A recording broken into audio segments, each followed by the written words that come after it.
పెద్దగా ఉంది. ఓకే, ఇప్పుడు ఇక్కడ జోన్ ఎట్లా డ్రా చేయాలి అంటే, ఏ బాడీ చిన్నగా ఉంటే ఆ బాడీ, అది గ్రీన్ కలర్ బాడీ అయినా కానివ్వండి, అది రెడ్ కలర్ క్యాండిల్ బాడీ అయినా కానివ్వండి, ఇప్పుడు మనం డ్రా చేసేది బ్రేక్అవుట్ జోన్.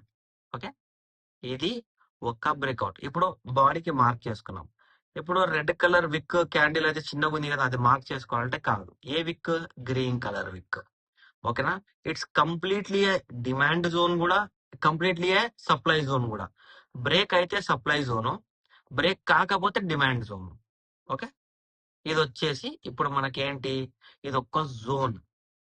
దీని గురించి ఆల్రెడీ చెప్పాను, అయినా చాలా మంది అడుగుతున్నారు, బ్రదర్ మాకు జోన్ గురించి చెప్పండి అని చెప్తున్నారు. దట్స్ వై నేను అప్లోడ్ చేశానండి ఇవాళ అనాలిసిస్ వీడియో. Demand zone.